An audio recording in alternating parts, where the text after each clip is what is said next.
Hi friends, ഞാനിന്നൊരു green peas കറി ഉണ്ടാക്കാനായിട്ട് പോവാണ്. പെട്ടെന്ന് തേങ്ങയൊന്നും ചേർക്കാതെ എങ്ങനെ ഗ്രീൻ പീസ് കറി ഉണ്ടാക്കാം, അതിന് വേണ്ടിയിട്ട് ഞാൻ കുറച്ച് ഗ്രീൻ പീസ് അവിച്ച് വെച്ചിട്ടുണ്ട്. അതൊന്ന് ഇവിടെ വയ്ക്കട്ടെ. ഇനി ഞാൻ എടുത്തിട്ടുള്ളത് ഒരു ചെറിയ സവാള ഒന്ന് അരിഞ്ഞതാണ്, അതും ഇവിടെ ഇരുന്നോട്ടെ. ഇനി വേണ്ടത് ഒരു തക്കാളിയും 2 പച്ചമുളകും അരിഞ്ഞത്. ഇനി ഞാൻ ഈ സവാളയെ ഒന്ന് വഴറ്റിയെടുക്കട്ടെ. വഴറ്റിയെടുക്കാനായിട്ട് ഞാൻ കുറച്ച് വെളിച്ചെണ്ണ ഒഴിച്ചിട്ടുണ്ട്, കുറച്ച് കടുകും കൂടെ ഇടുവാണ്. അതിൻ്റെ കൂടെ തന്നെ 2 വറ്റൽമുളകും കൂടെ ഇട്ടിട്ടുണ്ട്. കടുകൊന്ന് പൊട്ടട്ടെ.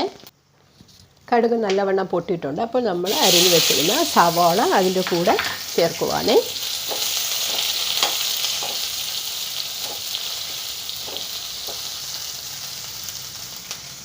ഇതൊന്ന് ജസ്റ്റ് ഒന്ന് ചുവക്കട്ടെ, ഒന്ന് വാടി വരട്ടെ. സവാള വേകുമ്പോൾ ഒരല്പം ഉപ്പ് കൂടെ ഒന്ന് ചേർത്ത് കൊടുക്കാം. ഇതൊന്ന് ജസ്റ്റ് ഒന്ന് ചുവന്ന് വരട്ടെ.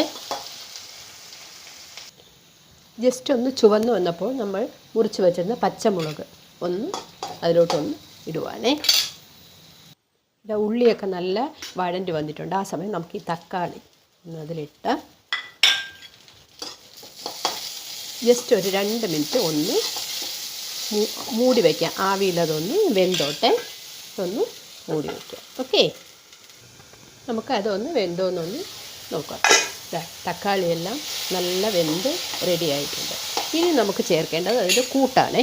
ആ കൂട്ടെന്ന് പറഞ്ഞാൽ ഞാൻ ഇത്രയും എടുത്തിട്ടുണ്ട്. മുളക് പൊടി, മല്ലിപ്പൊടി, മസാല, കറുകപ്പട്ട എല്ലാം കൂടെ ചേർത്തത്. മുളക് പൊടിയും മല്ലിപ്പൊടിയും വറുത്തതാണ്. അതുകൊണ്ട് നമുക്കിതിനി ഒരുപാട് ചൂടാവേണ്ട ആവശ്യമില്ല. ഞാനതൊന്ന് ഇട്ടിട്ടുണ്ട്. ഇനി നമുക്ക് അത് ചൂടാവുകയൊന്നും വേണ്ട. ഒരു 3/4 ഗ്ലാസ് തിളച്ച വെള്ളം ഞാനൊന്ന് ഒഴിക്കുവാണേ. ഇതൊന്ന് തിളക്കട്ടെ. ഒരു 2 മിനിറ്റ് ഒന്ന് കിടന്നോട്ടെ. സവാളയും എല്ലാം നല്ല വെന്തിട്ടുണ്ട്. ഇനി നമ്മൾ വേവിച്ച് വെച്ചിരുന്ന ഗ്രീൻ പീസ് എടുത്ത് അതിലോട്ടൊന്ന് തട്ടുവാണേ.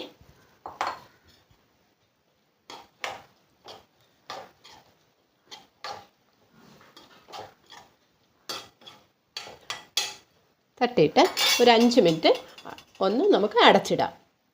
3-4 മിനിറ്റ് കഴിഞ്ഞിട്ടുണ്ട്. നമുക്ക് കറി റെഡിയായോ എന്നുള്ളത് നമുക്ക് നോക്കാം. ഓക്കെ, അടിപൊളി കുറുമക്കറി റെഡി ആയിട്ടുണ്ട്. തേങ്ങയോ ഒന്നും ചേർക്കാതെ ചപ്പാത്തിയുടെ പൂരിയുടെ എന്തിൻ്റെ കൂടെ വേണമെങ്കിലും നമുക്ക് കഴിക്കാം. അടിപൊളിയായിട്ട് നല്ല ഒരുപാട് വെന്ത് ചേർന്നിട്ടില്ല ഗ്രീൻ പീസ്, എന്നാലും നല്ലവണ്ണം വെന്തിട്ടുണ്ട്. ഇനി നമുക്ക് ഇത് പാത്രത്തിലോട്ട് മാറ്റാം. പാത്രത്തിലോട്ട് മാറ്റിയിട്ടുണ്ട്. കുറച്ച് മല്ലിയിലയും കറിവേപ്പിലയും കൂടെ ഞാൻ അതിൽ തൂകിയിട്ടുണ്ട്.